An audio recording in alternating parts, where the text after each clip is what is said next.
આજથી ગાંધીનગરમાં રાષ્ટ્રીય ખનિજ ચિંતન શિબિર શરૂ થઈ છે। ખનિજ ચિંતન શિબિરમાં સીએમ ભૂપેન્દ્ર પટેલે સંબોધન કર્યું। તેમણે કહ્યું કે ખાણ ખનિજ એ દેશના વિકાસ માટે આધાર સ્તંભ છે। નવા ભારતના નિર્માણમાં માઇનિંગ સેક્ટર મહત્વનું છે। આત્મનિર્ભર ભારત માટે દરેક સેક્ટર તૈયાર થઈ રહ્યા છે। 2014 બાદ ભારતના માઇનિંગ સેક્ટરમાં પરિવર્તન આવ્યું। પ્રાકૃતિક સંપત્તિનો ઉપયોગ રાષ્ટ્રના હિતમાં થવો જોઈએ। પ્રકૃતિના વિનાશથી વિકાસ ન થઈ શકે।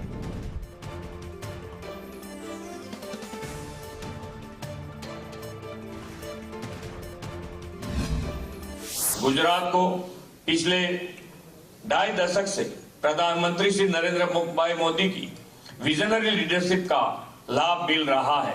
उनके नेतृत्व में गुजरात ऑक्शन द्वारा खनिज का आवंटन करने के लिए पहल करने वाला पहला राज्य था।